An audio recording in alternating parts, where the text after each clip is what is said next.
up, you guys? Welcome back to another one. If you are new to the channel, I'm Gold Pony. I do new car, truck, SUV reviews on YouTube, and today we are in the new 2022 Kia K5 courtesy of Scott at Fred Beans Kia in Mechanicsburg, PA.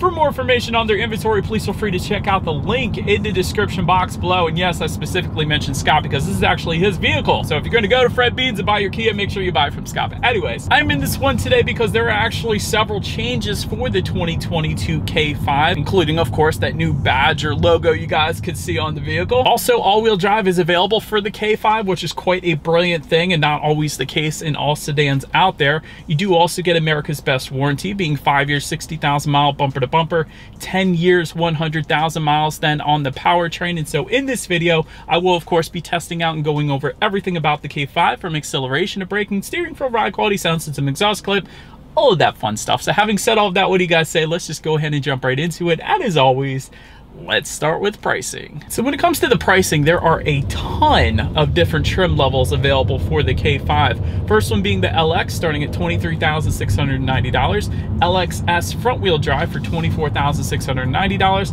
LXS all-wheel drive for $26,490. GT Line front-wheel drive for $26,090. GT Line all-wheel drive for $27,690. EX for $28,590, and then the GT for $31,090. That is quite a bit of different trim levels that are available. So then, as you can imagine, with all of those different trim levels that you have there are a couple different power plants available for the K5. First one being a 1.6 liter turbocharged inline 4-cylinder, coming standard with all trim levels but the GT trim. That is going to be the different setup. But for this 1.6 liter, you get 180 horsepower at 5,500 RPM, 195 pound-feet of torque, coming in at 1,500 RPM. Power sent to the front wheels or all wheels through an 8-speed automatic. 0 to 60 time coming in at approximately 7 seconds flat, with MPG numbers coming in at 27 in the city, 37 on the highway for the front wheel drive, 25 city, 33 then on the highway for the all-wheel drive, taking regular unleaded fuel. But then there is that GT trim level, and that one's going to be powered by a 2.5 liter turbocharged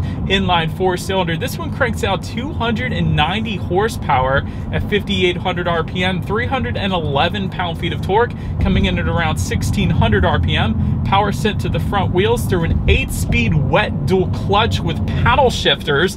That's pretty darn cool. 0 to 60 time coming in at 5.2 seconds, with MPG numbers coming in at 24 in the city, 32 then on the highway. But before we do any kind of fun acceleration tests here in our K5, I did want to first mention to you guys the drive modes. And so there is actually a circular button located just behind the shifter that will give you Eco, Sport, Comfort, Smart, and Custom, and then Sport Plus is available as well. But the snow mode, by the way, is available for the all-wheel drive configurations of the K5 only, like we have today. We actually do have that. We have the all-wheel drive K5, which is wonderful. It's definitely a car I always wanted to try out. But anyways, these drive modes adjust things like the shift points, the throttle response, the steering sensitivity, and with that snow mode, all-wheel drive system engagement as well. But so then, having got all of that out of the way, before we actually do our acceleration test, I did want to take a quick minute here to thank our sponsor for today's video, being the Ridge Wallet. So they actually sent me 2 of them. These are pretty cool, but you guys got to see all the different colors that they have available. But their slogan is carry less, live more. So essentially what they're saying is,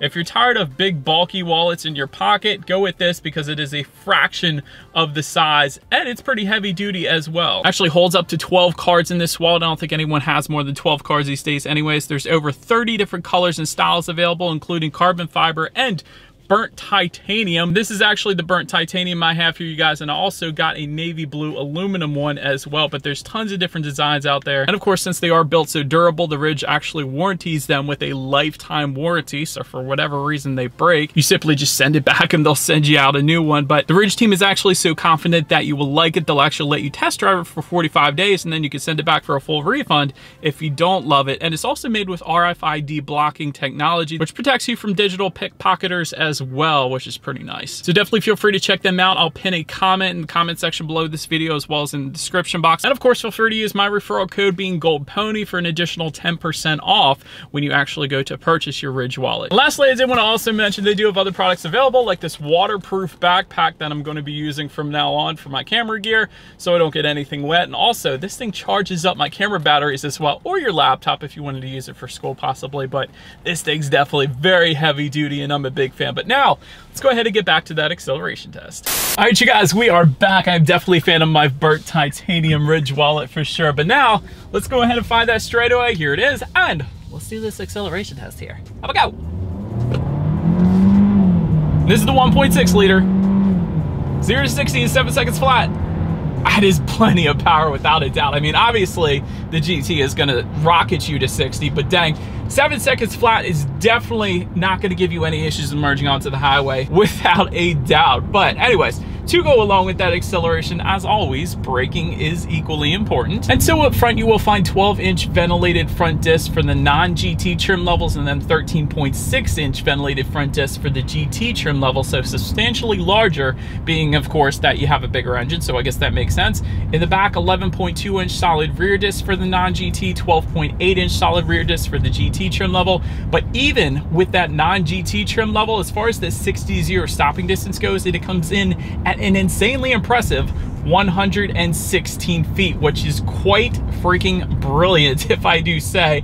That's sports sedan good, you guys. Usually sedans come in the 120s, SUVs typically come in the 130s, so 116 feet is plenty respectable without a doubt. As far as the braking feel goes, you can really tell that number is true because it instantly brings you to a stop. Is definitely, without a doubt, on the firmer side of the braking situation here. Not a soft braking feel whatsoever, which is a brilliant thing if you want to come to a quick stop on the highway perhaps. So wonderful, wonderful braking on the K5, at least in this vehicle here that we have today. It really is quite good. I'm not just saying that, it's wonderful. But anyways, touching on suspension and handling, up front you're going to get a McPherson strut front suspension. In the back, independent multi-link rear suspension, front and rear stabilizer bars. As far as ride quality goes, it's perfectly fine. I have had no issues whatsoever in my short test drive here today. I'm on some pretty smooth roads here in Mechanicsburg though, but still no issues whatsoever. As far as steering feel goes, it is noticeably different depending upon which drive mode that you put it in. So I do have it in that sport driving mode right now still, and it is a heavier feel to it. Wouldn't have minded a bit heavier of a feel to the steering in the sport driving mode, kind of like maybe the Lexus IS 350. I don't know. I always refer to that steering feel because that is the best, but still, it's plenty fine. The comfort driving mode definitely makes it a little more loosey-goosey, but the cool thing is that custom driving mode, you can actually make the steering feel heavier, but not that instant acceleration that you wanted to get all the time in the sport mode if you wanted to do that. That's what I personally do in my own vehicle. But as far as cabin noise goes, it's perfectly fine. I am driving right now, as you guys can see. I'm going around 30 miles per hour, but there isn't a whole lot of exterior wind noise coming into the cabin, at least right now, so I've had no issues there. And maybe that's due in part because there is an acoustic laminated front windshield that comes standard on the K5, so it is gonna absorb a lot of that exterior noise, so that's definitely a good thing. And touching on visibility, I can see perfectly fine out the back, and typically with sedans you are not going to have any issues with visibility anyways. But that about rounds out the performance segment of this review, you guys. Let's now go ahead and take a look at the exterior of our brand new 2022 Kia K5. All right, so here she is, you guys, the new 2022 Kia K5. And before we start this one, I did want to give a quick disclaimer. There are a couple slight modifications on this one by the salesperson. So there are some blacked out window surrounds as opposed to the chrome window surrounds that typically come standard. And there is some tinted windows, of course, as you guys could probably tell, and some tinted front lighting as well. You guys can see those little amber turd signals. Typically they're that color, but it is slightly tinted. So did want to cover that real quick. But anyways, let's go ahead and start up front on this K5 here. You do have that new Kia logo that I personally love. I think it's a million times better than the previous Kia logo. Gives it a much more sporty appearance. Just the logo alone, in my personal opinion. Up front, you will find a GT specific front grille for the GT trim level, obviously, and the GT line as well. We do have the GT line, by the way, in case anybody was curious. Multi-reflector LED headlights coming standard for all trim levels. They do come, of course, with the automatic feature, meaning when it starts to get dark out at night, those headlights will turn on automatically for you there. Amber colored LED daytime running lights. I absolutely love that for all trim levels across the board. And just below, LED fog lights coming standard for the GT and GT line trim levels. But I will say overall, with the leaves falling majestically in the background, definitely a very good looking front end to the K5. without a doubt. Wonderful looking car here. But anyways, let's now go ahead and make our way to the side of the K5. All right, so now since we are around to the side, like I just mentioned to you guys, there are some silver accenting on the upper portion of the windows that kind of ties into the trunk. Let me just show you close up real quick. So upper portion of the windows, typically it'll be silver, and then it kind of goes down and it goes around the trunk here at the bottom as well to the other side. But in this case, that was tinted or blacked out, however you want to put it. So that is what you guys are currently looking at, and I personally love it. I think this is something Kia should offer as a factory option in the future. This blacked out look, maybe a black line kind of trim level perhaps, but definitely a very nice look to the K5 without a doubt. But illuminated door handles, I love that, coming standard on all trim levels but the LX. Body colored power adjustable side mirrors come with all trim levels without the GT in its name, I'll put it that way. You will get gloss black side mirrors with the GT and GT line, that's why I mentioned that. Heated side mirrors for all trim levels across the board with LED integrated turn signals then, only if you go with the GT or the GT line. So again, that's why we have them today. But anyways, then take a look at the wheel configuration. 16-inch alloys coming with the LX and LXS front wheel drive. 18-inch gray machine finished alloys for the LXS all-wheel drive and EX. 18-inch gloss black machine finished alloys for the GT line, and 19-inch alloys then for the GT. But certainly a very nice looking side profile, especially with the tinted windows and the blacked out silver accents. But anyways, let's now go ahead and make our way to the back of the K5. All right, so now since we are around to the back, gloss black rear spoiler coming with the GT and the GT line trims. You guys can see that on the back there. New Kia logo, as with all 2022 Kias, of course. LED taillights coming with the GT and GT line. And of course, you have a very nice rear diffuser in the center of it all down there. That is actually going to come with the GT and GT line trim levels once again. And then to the sides, this is something that bothers me slightly. You would think there were dual exhaust outlets because of the silver accenting around where you would think the dual exhaust outlets would be, but there is not. That's fake, just like Audi and Volkswagen does. But anyways, there is a single exhaust outlet all the way down below. But I will say those fake exhaust outlets do actually become real with quad tips if you were to go with the GT trim, but that is the only trim that's gonna give you that. Otherwise, you have the single exhaust outlet. So as always, I do believe you guys know what we have to do next. Here is that exhaust clip.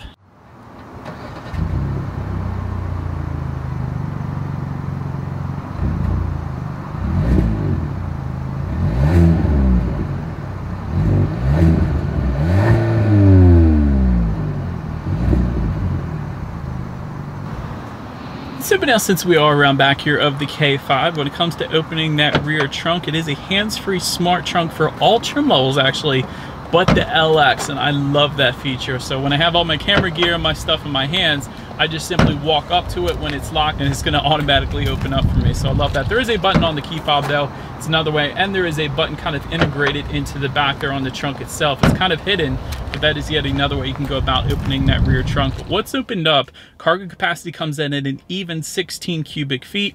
If that was not enough space, there is a 60-40 split for all trim levels but the LX. So I want to specify that, meaning the rear seats do fold down, giving you a good bit of extra space then if you needed it. There is some cargo lighting back there as well. And if you were to lift up underneath of that cargo floor, you will find a spare tire back there as opposed to the fix-a-flat, in case anybody was curious about that question. But then making our way up to the rear legroom, that is going to come in at 35.2 inches. So for reference, I'm an even 6 feet tall. This is how much space I had in the rear seat. So I was able to fit plenty fine. This is me sitting behind my own driving position, of course. Rear ventilation does come standard on the EX and the GT. That's quite interesting. So our GT line is not going to give us rear ventilation, interestingly enough.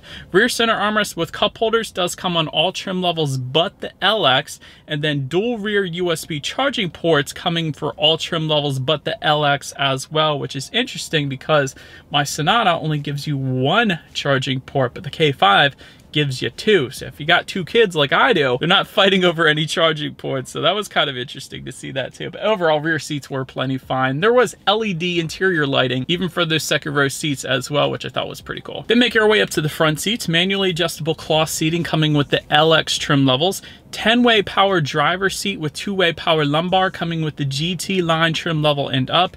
Syntex seating coming with the GT line trim level and up. You do get enhanced bolstering, of course, if you were to go with the GT trim level because of the extra power and better braking and all that fun stuff.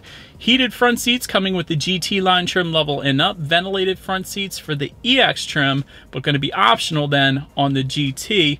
Overall, as far as seat comfort goes, it is 100% plenty comfortable. I've had no issues whatsoever. Might even be more comfortable than my Sonata, to be quite honest. And I do like the GT line badging found in the upper portion of the seat that we have here because we have the GT line, so I think that's pretty cool. Then when it comes to the startup, let me start by showing you guys the key here. You do have the Kia logo on the one side along with the remote start. That's the hold circular button there. That's going to be your remote start. But all of your buttons essentially are located on the side of the key. You got lock, unlock, and that button to pop the rear trunk. But it is all keyless entry with a push button start if you go with any of the trim levels but the LX. Again, the LX trim level is not going to give you that, but all I'm going to do here then is simply put my foot on the brake and press that silver engine start button located just to the left of the front air vents there. And so once started up, tachometer is all the way to your left, speedometer is all the way to your right, and there is a digital speedometer that will be located front and center, giving you information like how many miles you have left until you hit empty, which it looks like is telling us 391 right now, which is pretty impressive for an all-wheel drive sedan. And that looks like we do have a full tank of gas. That's a decent amount of range there. Digital speedometer, of course, you could check out when you need your next oil change. Of course, there's trip A, trip B. There's a nice little compass up there, some safety information, tire pressure information, the list goes on. So pretty much everything you could possibly want on the digital portion of the gauges at least. But then, touching on overall interior quality, a panoramic sunroof is going to come on the EX, GT, optional then on the GT line. Apparently we have that option because it is going all the way to the back. Gotta love that. LED interior lighting coming with the EX and GT trim levels. I already mentioned that to you guys, but it is optional on the GT line, so we do have it here today. Dual zone climate control coming standard for all trim levels. Wireless phone charger coming with the GT line trim level and up. It's not actually located in front of the shifter. It's located behind the drive mode button. You simply just slide your phone right into this little slot. That's how that's going to work. So it's a little bit different than some other vehicles out there. So did want to mention that. But overall, interior quality is perfectly fine. I actually don't have any issues with that. I like the little accents below the air vents. They're kind of like ridges, so it gives a nice little texturized finish there. You do have digital displays for your climate control, which is pretty cool. In front of the shifter, you actually have a 12-volt power outlet, 2 USB charging ports, and some rubberized storage so things don't slide around. Behind that, you have dual cup holders. Behind that, you have your wireless phone charger, of course, and the heated seat buttons as well. I should mention that. And within the center armrest, there is a decent amount of storage as well. But again, overall interior quality is perfectly fine. It's nothing that's going to blow your mind, but it is perfectly fine. It gets the job done. But then making our way to the infotainment screen, because this is pretty good. 8-inch color touchscreen display coming with the LX and LXS. However, if you were to go with the GT line trim level and up, you're going to get a 10.25-inch color touchscreen display, and that gives you Bluetooth and audio streaming, Android Auto, Apple CarPlay. Factory navigation system is going to come with the GT line trim level and up, so we do have that. And of course, you have my favorite, sounds of nature. And so what I was told by Scott, the salesperson there, was that a lot of parents will use the sounds of nature to put their kids to sleep in the back. I don't know why, I never thought of that before, but a lot of people have asked me previously, what is that sounds of nature feature actually there for? Like, what do you use that for? You use it to put the kids to sleep. That's pretty darn cool. I never thought of that, but it's a good idea. Anyways, there's also a voice memo system up there. You can save your voice for a later date if you didn't want to forget something. There's your climate control information, of course, and also your radio information as well. And so when it comes to the sound systems here of the K5, you will get 6 speakers for all trim levels across the board. However, there is an optional 12-speaker Bose sound system that is going to be optional only for the EX and GT trim levels. So therefore, we do have that 6-speaker sound system with us here today. So what do you guys say? Let's go ahead and turn on the radio, see what we got playing today, and let's test out the clarity of this one. It's okay. It'll get the job done. I mean, it's 6 speakers. It's actually not bad for a 6-speaker sound system, but there's definitely better sound systems out there like the Bose sound system I was mentioning to you guys. But last thing I wanted to mention is when you do put the K5 in reverse, you will of course find a rear view camera, pretty darn high definition as well, letting you know who or what is behind you, which is always going to lead us into safety. That's the first thing I want to mention when it comes to safety. The K5 is an IIHS top safety pick plus, which is the very highest designation given by IIHS, so that pretty much says it all right there. Front side curtain airbags do come standard. There is a driver's knee airbag up front as well. In the back, you're going to have latch, aka lower anchors and tethers for children for the rear car seats, rear child door locks, tire pressure monitoring system, but also coming standard across the board will include a forward collision avoidance assist system, driver attention warning, lane keep assist, lane following assist, and rear occupant alert as well. Then if you were to go with the LXS trim level and up, you're also going to get safe exit assist and a blind spot monitoring system with rear cross traffic alert. That's a big one. Then if you were to go with the EX, that's going to add rear parking sensors. Then optional for the GT line trim level and up is going to be highway driving assist and adaptive cruise control then as well. And so overall, when it comes to my final thoughts here of the new K5, I do love the amber LED daytime running lights up front. That really is maybe the main identifying look for the K5 because not many other vehicles are putting those standard on all trim levels. That's pretty cool. 290 horsepower availability is great. All-wheel drive availability is great. Not all sedans will give you that, like my Sonata. It's wonderful, but it only comes in front-wheel drive. That is one thing I always critique that car with. I wish it came with all-wheel drive like the K5 that we have today because it snows here in Pennsylvania. Every now and then you need that. Also, great safety on this one. Top Safety Pick Plus is an amazing thing. You get a great warranty. You get America's best warranty, I'll put it that way.